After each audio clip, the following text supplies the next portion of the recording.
सभी को मेरा नमस्कार भाई, सभी को मेरा प्रणाम, सभी को राधे राधे। कैसे आप लोग? ठीक हैं, बढ़िया हैं? तो चलिए आज मैं आप लोगों को लेकर चलता हूँ त्रिभुज ट्रायंगल। क्या लेकर चलता हूँ? ट्रायंगल। तो सबसे पहले मैं ट्रायंगल के बारे में डिस्कस करूँगा कि कोई भी ट्रायंगल कैसे फॉर्मेट होगा या उसका फॉर्मेशन कैसे होगा या उसकी लिमिट क्या होगी। सामान्यतः आपको मैं 3 वैल्यू दे दूं और कह दूं क्या इससे त्रिभुज पॉसिबल है, जैसे मैं कह दूं कि 2 3 4 और मैं कह दूं 3 4 5, मैं कह दूं 5 6 7, ऐसी कुछ वैल्यू रैंडमली लिखा हूं। मैं कहूँ इनमें से कौन कौन सी वैल्यू से, यानी ये पहली वाली वैल्यू से या दूसरी वाली वैल्यू से या तीसरी वाली वैल्यू से त्रिभुज का फॉर्मेशन हो सकता है तो कैसे हो सकता है, नहीं हो सकता है तो क्यों नहीं हो सकता है। तो आज मैं आप लोगों को इसके बारे में डिस्कस करूँगा कि ट्रायंगल का फॉर्मेशन कैसे होगा। तो आप लोग फटाफट शेयर कर दीजिए, ज़्यादा से ज़्यादा लोगों के पास पहुंचा दीजिए, फिर मज़ा आएगा। और आप लोग ज़्यादा लोग देखिए लाइव आ नहीं पाते हो तो फिर हम क्या होते हैं, डीमोरलाइज हो जाते हैं। यार कम ही लोग देखते हैं, ना पढ़ाई से अच्छा बंद कर दें क्या। अगर आप लोगों की ऐसी थिंकिंग हो या 2 4 6 10 15 लोग देखते हो फिर मज़ा नहीं आता। सबको देखना है तो इकट्ठे देखो, मज़ा आएगा। ठीक, तो चलिए, तो सबसे पहले हम जानेंगे त्रिभुज की भुजा की सीमा और त्रिभुज की पहचान। अपने कॉपी में हेडिंग लिखिएगा, त्रिभुज की भुजा की सीमा और त्रिभुज की पहचान।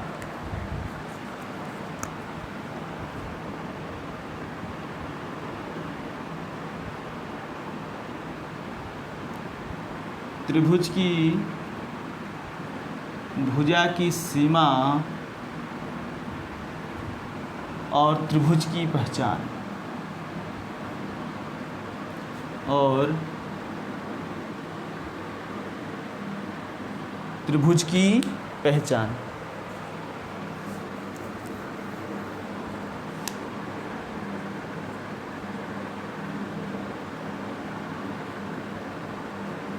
अपने कॉपी में ये आप हेडिंग बना लीजिएगा कि कैसे आप जानोगे कि त्रिभुज इससे बन पाएगा कि नहीं बन पाएगा। सपोज दैट मैं कहूँ कि एक त्रिभुज है जिसकी 3 भुजाएं ए बी सी हैं।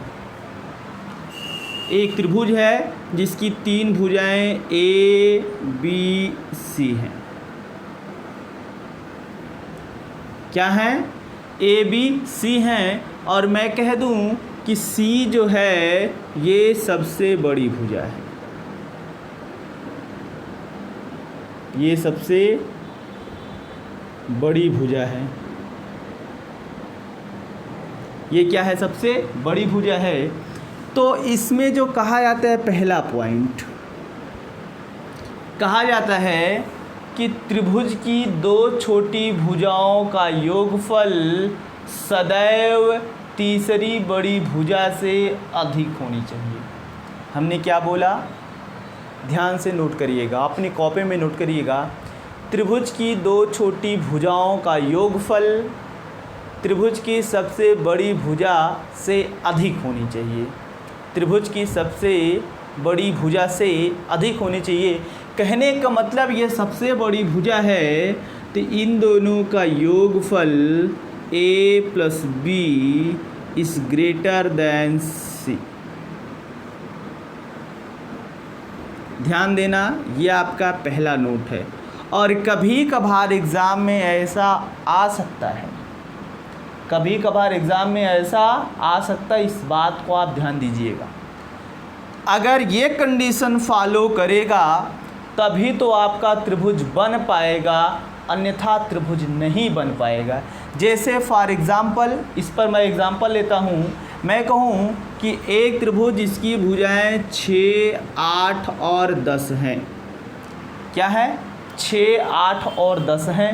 तो हमने क्या बोला कि त्रिभुज की दो छोटी भुजाओं का योगफल 14, ये तीसरी बड़ी भुजा से अधिक होनी चाहिए। तो देखो ये अधिक है कि नहीं है, बोलो ये अधिक है कि नहीं है। दूसरा मैं कहूँ अगर ये अधिक है तो ट्रायंगल फॉर्मेट हो पाएगा। मैं कहूँ कि ये 8 है, 10 है और ये आपका 20 है। ज़रा आप इस वैल्यू से सोच के बताओ कि क्या इससे त्रिभुज का फॉर्मेशन हो पाएगा। तो आप क्या करोगे, आप यही लॉजिक लगाओगे कि त्रिभुज की दो छोटी भुजाओं का योगफल, तो दो छोटी भुजाओं का योगफल यानी 18, ये सदैव बड़ा होना चाहिए तीसरी भुजा से। ये तीसरी भुजा 20 है तो ये बड़ा है, तो बड़ा नहीं है, बड़ा नहीं है, छोटा है। जब ये छोटा है तो कोई मतलब नहीं, हमें बड़े से मतलब रखना है, यानी दो छोटी भुजाओं का योगफल तीसरी बड़ी भुजा से सदैव अधिक होनी चाहिए, तभी तो त्रिभुज बन पाएगा। और यहाँ अधिक नहीं हो पा रही है तो इसका मतलब यहाँ से त्रिभुज नहीं बन पाएगा, यानी 8, 10, 20 से त्रिभुज का फॉर्मेशन नहीं हो सकता, त्रिभुज का फॉर्मेशन नहीं हो सकता। क्लियर? इतनी बात क्लियर हुई? ये आपका पहला नोट हो गया, ये आपका पहला नोट हो गया। और ये एग्जाम्पल आप दिखाते चलिएगा और इस चीज़ को नोट करते चलिएगा, भाई ध्यान दीजिएगा। दूसरा नोट क्या है,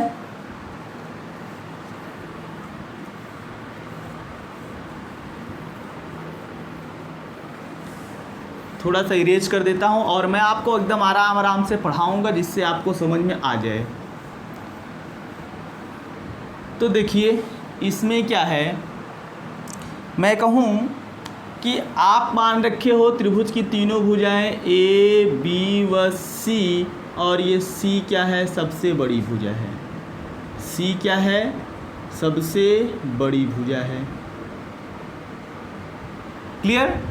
तो जो आपका ये दूसरा नोट होगा वो दूसरा नोट क्या है पहले समझिएगा।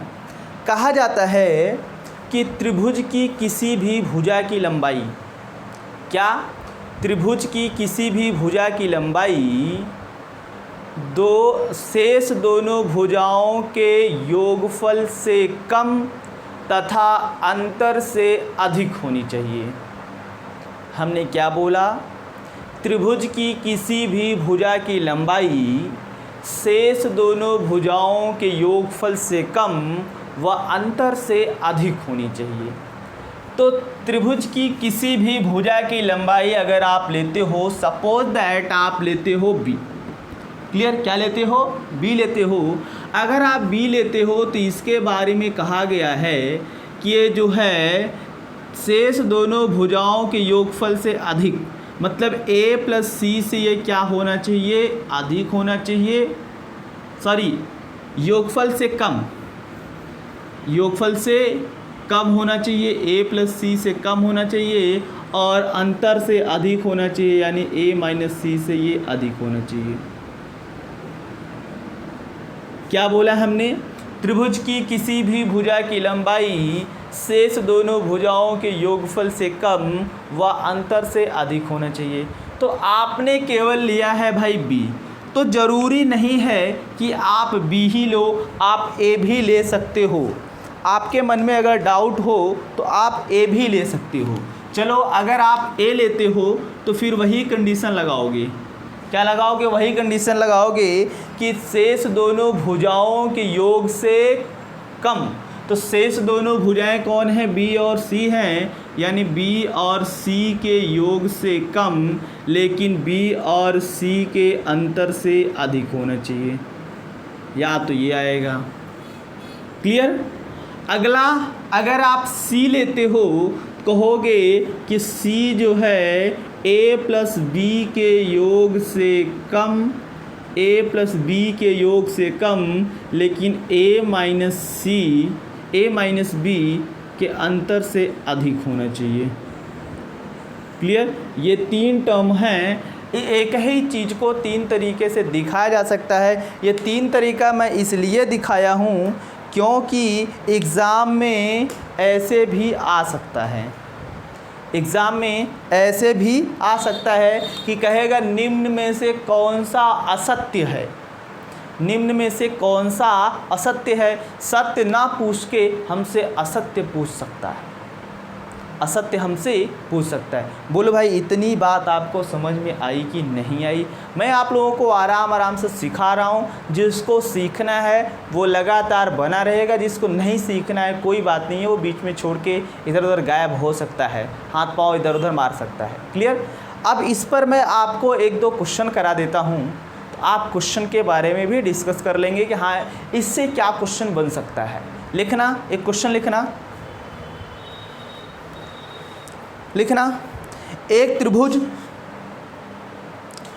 त्रिभुज जिसकी भुजाओं की लंबाई, एक त्रिभुज जिसकी भुजाओं की लंबाई 9, 15 व k है, 9, 15 व k है। कितना कितना बोला है भाई?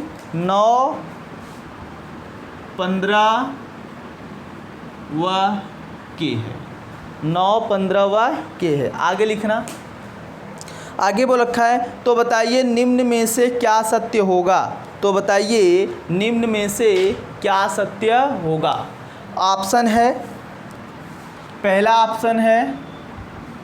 ऑप्शन आपके पास है k is greater than 6 less than 24। दूसरा ऑप्शन है आपके पास k is greater than or equal to 6 less than or equal to 24। अगला ऑप्शन है तय नहीं कर सकते, तय नहीं कर सकते। और अगला ऑप्शन है इनमें से कोई नहीं, नन ऑफ दीज। क्या है? None of these. तो देखिए कैसे लगाओगे। हमने बोला अभी कि त्रिभुज की किसी भी भुजा की लंबाई अगर आपको ज्ञात करना है, त्रिभुज की किसी भी भुजा की लंबाई अगर आपको ज्ञात करना है, तो हमने बताया कि त्रिभुज की किसी भी भुजा की लंबाई मतलब k की लंबाई शेष दोनों भुजाओं के योगफल से कम, शेष दोनों भुजाओं के योगफल से कम, यानी 9 और 15 का योग हो जाएगा 24, 24 से कम लेकिन इनके अंतर से अधिक, यानी 9 और 15 का अंतर होता है 6, ये 6 से अधिक होना चाहिए, 6 से अधिक होना चाहिए। तो भाई कौन सा ऑप्शन आया? कहोगे ये पहला वाला ऑप्शन आया। बोल भाई इतनी बात समझ में आई? इसमें इस तरीके से क्वेश्चन आता है, मैं आपको करवा रहा हूँ। दूसरा क्वेश्चन लिखना, अगला लिखना है क्वेश्चन। एक त्रिभुज जिसकी भुजाओं की लंबाई, एक त्रिभुज जिसकी भुजाओं की लंबाई 6 सही 2/3 सेंटीमीटर, 6 सही 2/3 सेंटीमीटर। अगला 13 सही 1/3 सेंटीमीटर, 13 सही 1/3 सेंटीमीटर और k सेंटीमीटर है, और k सेंटीमीटर है। तो बताइए भुजा k की सीमा क्या होगी? तो बताइए भुजा k की सीमा क्या होगी? मतलब जो भुजा k है वो कहाँ से कहाँ तक लाई कर सकता है, उसकी वैल्यू कहाँ से कहाँ तक हो सकती है, वो आपको बताना है। आप लोग सॉल्व करते रहिए, तब तक मैं आपको ऑप्शन यहाँ पर नोट कर देता हूँ आपके लिए, आप लोग इससे ऑप्शन भी बता दूँ। देखो क्वेश्चन बोल रखा है एक त्रिभुज जिसकी भुजाओं की लंबाई 6 सही 2/3, 6 सही 2/3 है। अगला है 13 सही 1/3 सेंटीमीटर, सब कोई सेंटीमीटर में है। अगला है k सेंटीमीटर, सब कोई सेंटीमीटर में ही है। अगर ऑप्शन लिखूंगा तो फिर ज़्यादा टाइम लग जाएगा, आप लोग कहोगे बहुत ज़्यादा वक्त ले रहे हैं। ऑप्शन ना बताते हुए मैं डायरेक्ट सॉल्यूशन बताता हूँ। क्वेश्चन है कि k की सीमा क्या होगी? तो हमने बताया अभी कि किसी भी भुजा की लंबाई शेष दोनों भुजाओं के योगफल से कम, यानी ये k कम होगा इन दोनों के योगफल से। इन दोनों का योगफल हो जाएगा 6 सही 2/3 प्लस 13 सही 1/3, और अंतर हो जाएगा इनका 6 सही 2/3 डिफरेंस 13 सही 1/3। क्लियर। अब इसको आप घटाओगे 6 3 18 2 20/3 डिफरेंस 40/3 और ये लेस होगा, ये लेस होगा, ये यहाँ से ये लेस होगा और ये के ग्रेटर होगा और इसको आप जोड़ोगे 13 6 19 1 20, ये टोटली आपका 20 आ जाएगा। इसको सॉल्व करोगे तो ये 20/3। क्लियर। या इसको लिख सकते हो 6 सही 2/3 तो के की सीमा क्या हो सकती है। तो इसका जो सटीक आपके माइंड में रहना चाहिए वो ये है कि के का मान 20 से कम लेकिन के का मान 6 सही 2/3 से अधिक होगा। के की सीमा पूछा है ना, मतलब ये इसके और इसके बीच लाई करेगा। नोट करिए, फिर आगे लेकर चलते हैं।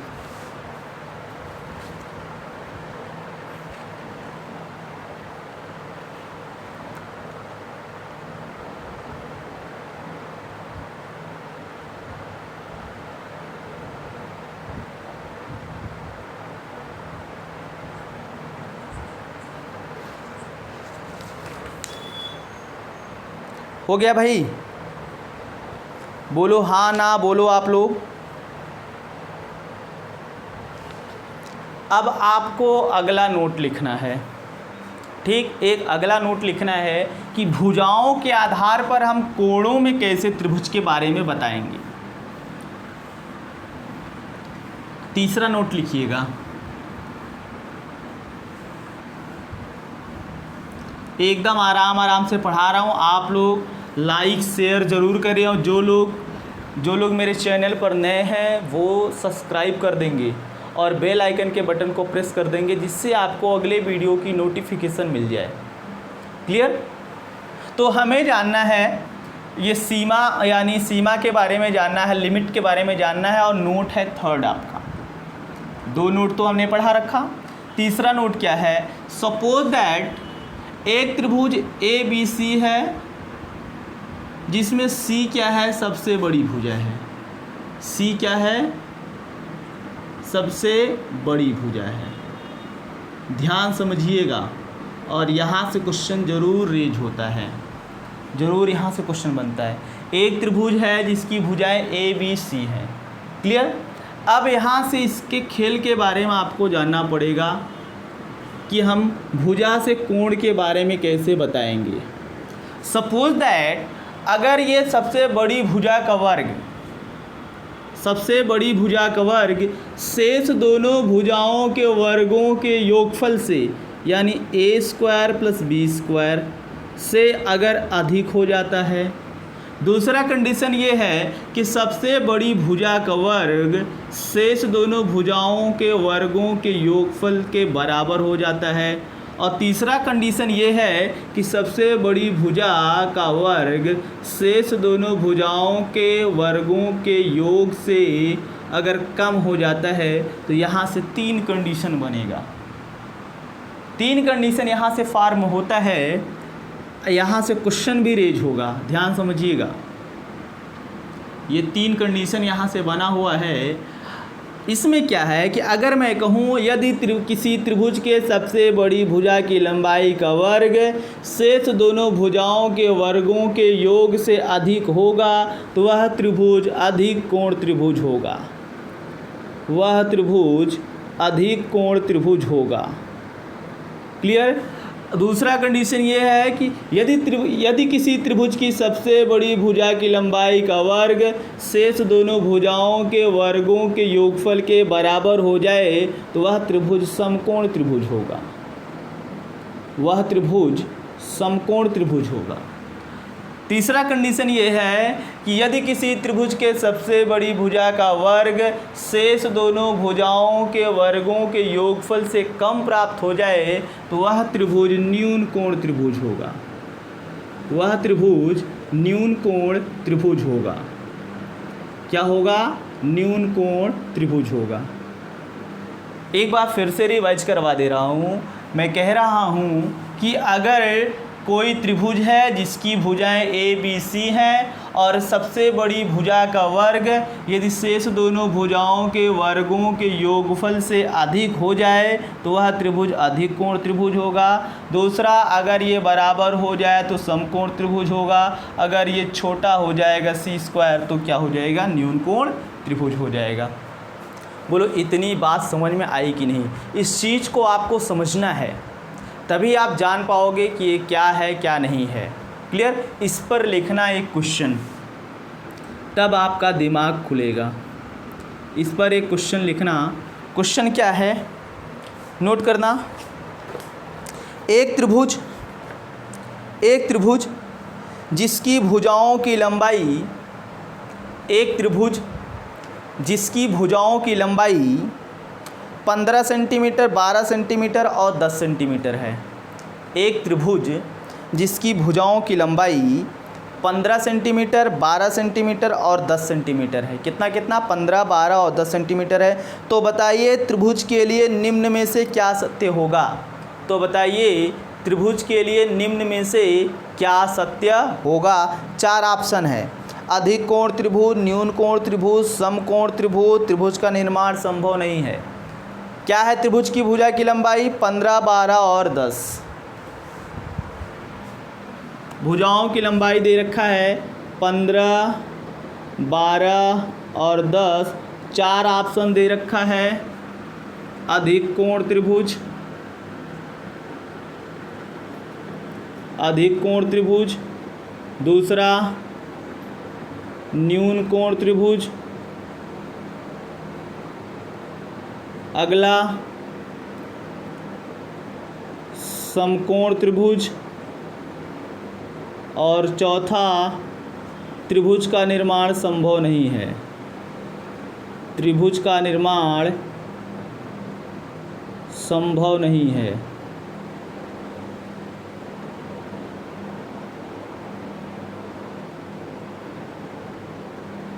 क्लियर? ये 4 ऑप्शन है। तो वैसे मैं बता दूं, जिसका जिसका आंसर न्यून कोण त्रिभुज आ रहा है उनका उनका सही है। देखना कैसे। हमने बोला है कि आप क्या करोगे, त्रिभुज में लोगे सबसे बड़ी भुजा का वर्ग, तो सबसे इन तीनों में सबसे बड़ी कौन है? 15 का वर्ग। अब यहाँ कुछ मत लगाना सिंबल, दो जो शेष हैं उनका वर्ग करके जोड़ दो। 15 का वर्ग 225, 12 का वर्ग 144, इसका वर्ग 100, ये हो जाएगा 225 और ये हो जाएगा 244। अब बताओ 225 बड़ा है कि 244 बड़ा है? कहोगे 244 बड़ा है, अर्थात सबसे बड़ी भुजा का वर्ग जो है वो छोटा है। अब देखो ये सबसे बड़ी भुजा का वर्ग शेष दोनों भुजाओं के वर्गों के योगफल से क्या है? छोटा है। तो कौन सा त्रिभुज होगा? न्यून कोण त्रिभुज होगा। यानी ये वाला कंडीशन फॉलो कर रहा है, ये वाला कंडीशन फॉलो कर रहा है। क्लियर? समझ में आ रहा है कि नहीं? हाँ ना, जैसा भी हो आप कमेंट करते रहिए। इसी प्रकार एक दूसरा क्वेश्चन आप लिखेंगे, लिखना। एक त्रिभुज जिसकी भुजाओं की लंबाई, एक त्रिभुज जिसकी भुजाओं की लंबाई 21 सेंटीमीटर, 16 सेंटीमीटर व 12 सेंटीमीटर है। 21 सेंटीमीटर, 16 सेंटीमीटर व 12 सेंटीमीटर है। तो बताइए निम्न में से क्या सत्य होगा? तो बताइए निम्न में से क्या सत्य होगा? 4 ऑप्शन है आपके पास। अधिक कोण त्रिभुज, न्यून कोण त्रिभुज, समकोण त्रिभुज, त्रिभुज का निर्माण संभव नहीं है। आप लोग लगाइए, आपके पास 10 सेकंड है। वैसे 10 सेकंड तो बहुत ज़्यादा टाइम देता हूँ, फिर भी आप सॉल्व करिए।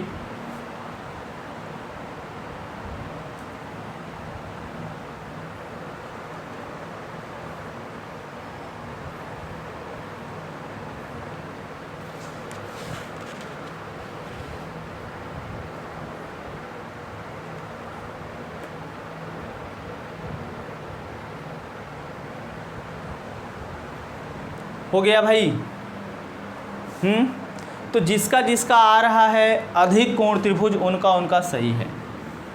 अधिक कोण त्रिभुज वालों का सही है। देखना कैसे। बोला है भुजा की लंबाई है 21, 16 और 12, तो सबसे बड़ी भुजा का वर्ग यानी 21 का वर्ग, 16 का वर्ग और ये प्लस 12 का वर्ग। 21 का वर्ग हो जाता है 441, 16 का वर्ग हो जाता है 256 और प्लस 12 का वर्ग हो जाता है 144। ये 441, इसको जोड़ेंगे 6 4 10, ये 4 5 9 1 10 और ये 3 1 4। अब 441 और 400 में से कौन बड़ा है कहोगे? 441। अब देखो सबसे बड़ी भुजा का वर्ग बड़ा है, तो बड़ा है तो देखो ये बड़ा वाला सिंबल है, तो कौन सा त्रिभुज होगा? अधिक कोण त्रिभुज, यानी इसका आंसर हो जाएगा अधिक कोण त्रिभुज। क्या हो जाएगा? अधिक कोण त्रिभुज। क्लियर? अब इसके बाद आपको एक और क्वेश्चन लिखना है और सेम ऐसे ही सॉल्व करना है। लिखना, एक त्रिभुज जिसकी भुजाओं की लंबाई, एक त्रिभुज जिसकी भुजाओं की लंबाई 15 सेंटीमीटर, 8 सेंटीमीटर व 17 सेंटीमीटर है। 15 सेंटीमीटर, 8 सेंटीमीटर व 17 सेंटीमीटर है। तो बताइए निम्न में से क्या सत्य होगा? तो बताइए निम्न में से क्या सत्य होगा? ये 4 ऑप्शन है, अधिक कोण त्रिभुज, न्यून कोण त्रिभुज, समकोण त्रिभुज, अगला त्रिभुज का निर्माण संभव नहीं है। और भुजाओं की लंबाई क्या बोल रखा है? 15 8 17।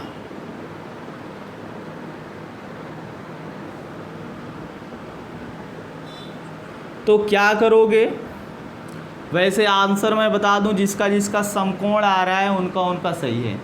तो आप क्या करोगे? सबसे बड़ी भुजा का वर्ग करोगे, इट मीन 17 का वर्ग करोगे, ये 15 का वर्ग प्लस 8 का वर्ग। 17 का वर्ग हो जाता है 289 और 15 का वर्ग हो जाता है 225 और 8 का वर्ग हो जाता है 64। ये 289 और ये जोड़ोगे तो ये भी 289 आएगा, यानी ये दोनों बराबर आ गया। यानी आप कहोगे यदि सबसे बड़ी भुजा का वर्ग शेष दोनों भुजाओं के वर्गों के योगफल के बराबर हो जाए, वह त्रिभुज कौन सा त्रिभुज होता है? समकोण त्रिभुज। तो वैसे जिसका आंसर ये समकोण त्रिभुज आया था उसका सही है, समकोण त्रिभुज वाले सही हैं। क्लियर? अब एक दूसरा क्वेश्चन लिखिएगा। लिखना, एक त्रिभुज जिसकी भुजाओं की लंबाई, एक त्रिभुज जिसकी भुजाओं की लंबाई, एक त्रिभुज जिसकी भुजाओं की लंबाई 24 सेंटीमीटर, 10 सेंटीमीटर व 30 सेंटीमीटर है। 24 सेंटीमीटर, 10 सेंटीमीटर व 26 सेंटीमीटर, 26 सेंटीमीटर है। 24 10 26। तो बताइए यह किस त्रिभुज को दर्शाता है?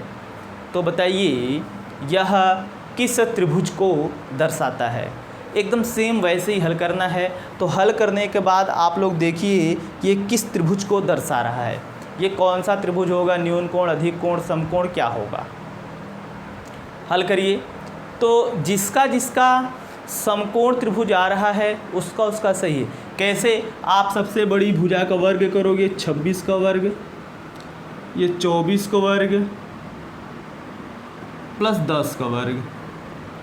26 का वर्ग 676, 24 का 576 और ये 10 का 100।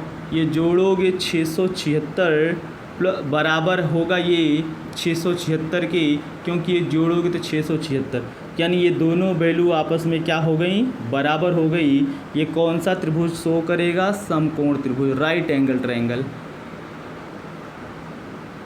कौन सा त्रिभुज होगा? Right angle triangle. क्लियर हो गया भाई? अब इसके बाद आपको अगला पॉइंट जानना है, त्रिभुज की भुजा और उसकी संगत ऊंचाइयों में संबंध। क्या लिखोगे? त्रिभुज की भुजा और उसकी संगत ऊंचाइयों में संबंध।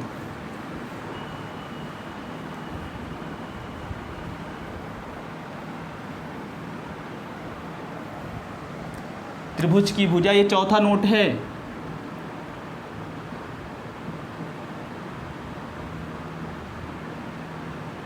त्रिभुज की भुजा और उसकी संगत ऊंचाइयों में संबंध।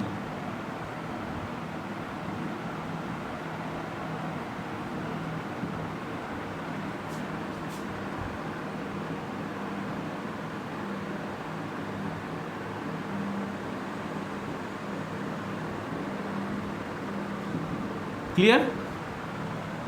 अब क्या जानना है इसमें? इसमें जानना है, ध्यान समझिएगा मेरी बात को। वैसे मैं आपको डायरेक्टली बता सकता हूँ, लेकिन थोड़ा सा समझाते हुए बताता हूँ। सपोज दैट ये एक त्रिभुज है,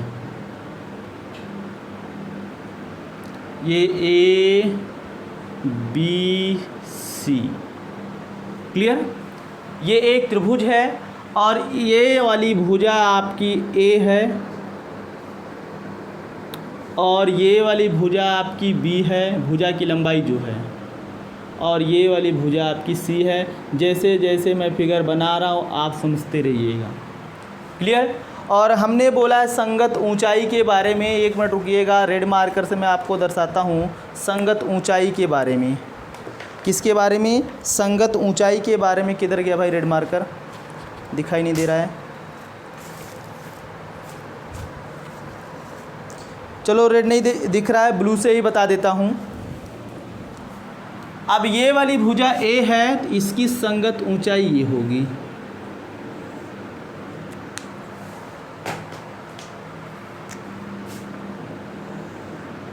इसकी संगत ऊंचाई ये होगी और इसका नाम होगा H1। क्लियर? और ये वाली भुजा ये है तो इसकी संगत ऊंचाई ये होगी H2। ध्यान समझिएगा, अभी इसी में ये खिचड़ी हो जाएगा, इसलिए मैं बता दे रहा हूँ। और इसकी संगत ऊंचाई ये हो गई आपकी क्या? H3। क्लियर? अब मैं इसको 3 त्रिभुज में तोड़ता हूँ। अगर इसकी भुजा ये A है तो इसकी ऊंचाई ये H1 है। अगर इसकी ये दूसरा वाला त्रिभुज है, अगर इसकी भुजा B है तो इसकी ऊंचाई क्या है? H2 है। अगर ये C है, ये वाली भुजा C है, इसकी ऊंचाई क्या है? H3 है। क्या है? H3 है। अब इसमें हमें संबंध दिखाना है। क्या दिखाना है? संबंध दिखाना है। तो आप बताओ, हमने इसी चीज़ को तोड़ के लिखा इस फॉर्मेट में। ज़रा आप बताओ कि त्रिभुज का क्षेत्रफल क्या होता है। ये आया कहाँ से उसको बता रहा हूँ। त्रिभुज का क्षेत्रफल क्या चीज़? त्रिभुज का क्षेत्रफल। तो त्रिभुज का क्षेत्रफल होता है 1/2 आधार गुणे ऊंचाई। तो यहाँ से इस त्रिभुज का क्षेत्रफल निकालोगे, 1/2 आधार इसका A है और ऊंचाई H1 है। यहाँ से निकालोगे इसका आधार ये B होगा, 1/2 आधार B और ऊंचाई H2 हो गई। इसके बाद इसका आधार ये C होगा, तो 1/2 C गुणे H3 हो गया। अब ये था एक ही त्रिभुज, हमने इसको 3 तरीके से बना के दिखा दिया। एक ही त्रिभुज है तो इसका एरिया क्या होगा? इक्वल होगा। तो आप कह सकते हो, यहाँ से कह सकते हो कि हो जाएगा 1/2 AH1 बराबर 1/2 BH2, ये 1/2 CH3। 1/2 से कैंसिल आउट हो गया। यहाँ से आप रिलेशन निकालोगे। क्या निकालोगे? रिलेशन निकालोगे, क्योंकि ये एक दूसरे के व्युत्क्रमानुपात में हैं।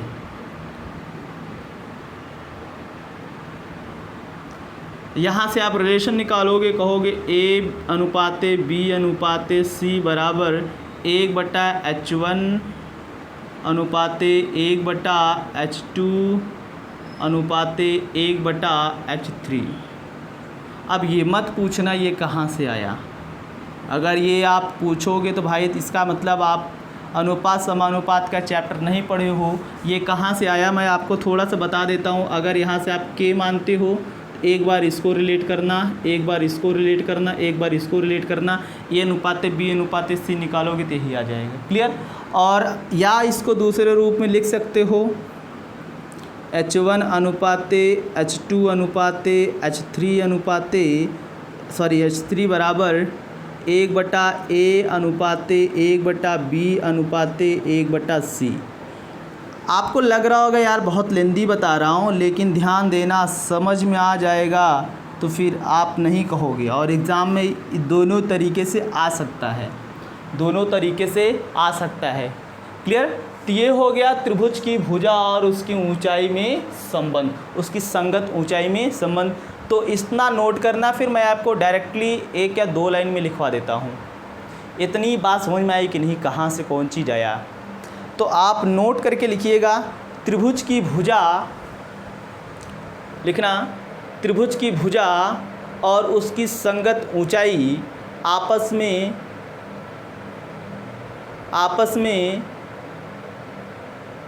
आपस में व्युत्क्रमानुपात में होते हैं,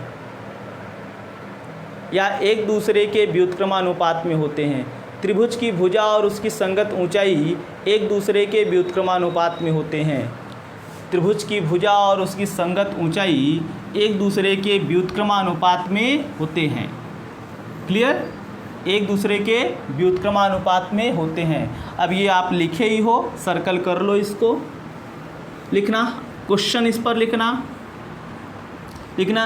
एक त्रिभुज जिसकी भुजाओं में 3:4:5 का अनुपात है। एक त्रिभुज जिसकी भुजाओं में 3:4:5 का अनुपात है। तो बताइए उसकी संगत ऊंचाइयों में क्या अनुपात होगा? तो बताइए उसकी संगत ऊंचाइयों में क्या अनुपात होगा? क्लियर? ये A B C। तो सॉल्यूशन में आप बताओगे, वैसे 20 15 12 जिसका आ रहा है सही है, 20 15 12 वाले सही हैं। सॉल्यूशन में आप क्या बताओगे? कहोगे H1:H2:H3 बराबर 1/A/1/B/C। वैल्यू रखोगे 1/A की वैल्यू 3, 1/A 4, 1/5। इसको हल करोगे तो ये 3 4 5 कैल्शियम लोगे 20, 3 4 5 कैल्शियम 20। तो सब में 20 से मल्टीप्लाई करोगे 1/3। देखो हल करने का तरीका, 3 4 5 कैल्शियम लिए, 3 4 5 कैल्शियम 20, 20 से इसमें गुणा, 20 से इसमें गुणा, 20 से इसमें गुणा, कहोगे 1/3 × 20 अनुपाते 1/4 × 20 अनुपाते 1/5 × 20। काटोगे, सॉरी 60 आएगा एलसीएम, सॉरी 60 एलसीएम आएगा। 60, इसको काटोगे ये 20, काटोगे तो ये 15, काटोगे तो ये 12, यह आ गया 20, 15 और 12 इसकी संगत ऊंचाइयों में अनुपात। क्लियर? ये तो हमने बेसिक तरीका बताया, लेकिन अगर आप लोगों को अनुपात समानुपात की सारी बातें याद हैं तो यहाँ डायरेक्ट आप इसका व्युत्क्रमानुपात निकाल सकते हो। देखो कैसे, संगत ऊंचाइयों में अनुपात चाहिए तो अभी हमने बोला था, ये नोट कर लो, अभी हमने बोला था कि भुजा और संगत ऊंचाई एक दूसरे के व्युत्क्रमानुपात में होते हैं। तो डायरेक्टली आप यहाँ से निकाल सकते हो। कहोगे H1:H2:H3 बराबर व्युत्क्रमानुपात निकालना, तो इस 3 को बंद रखोगे, 4 और 5 का गुणा करोगे, 4 पंजी 20, 4 को बंद रखोगे, 3 5 का गुणा करोगे, ये 15, 5 को बंद रखोगे, 3 4 का गुणा करोगे, 12। डायरेक्टली आप यहाँ से बता सकते हो, डायरेक्ट आप यहाँ से बता सकते हो। नोट करिए, फिर आगे लेकर चलते हैं।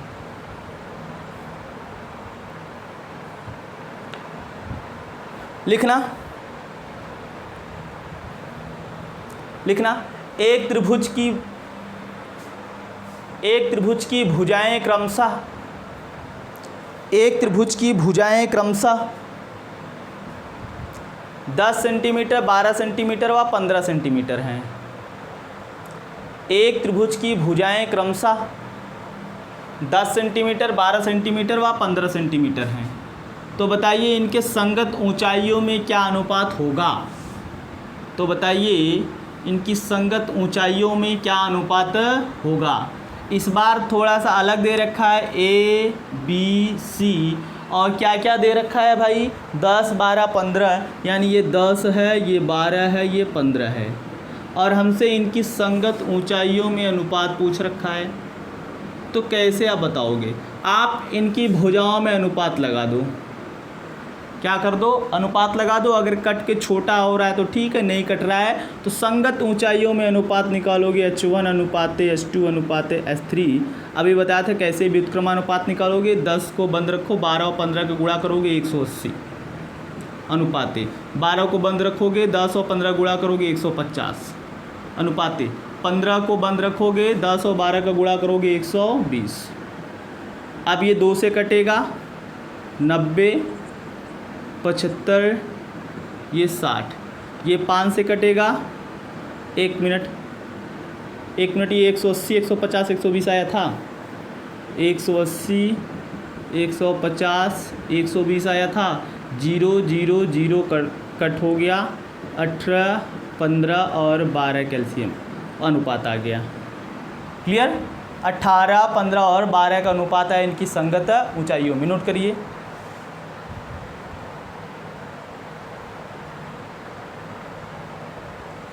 हो गया भाई? और छोटा करना चाहते तो हो जाएगा, कोई दिक्कत नहीं है। अभी ये 3 से भी कट सकता है। ये 3 छक 18, 3 पच्चे 15, 3 चौके 12, 6, 5, 4, ये इस रूप में भी आ सकता है। क्लियर? नोट करिए इसको।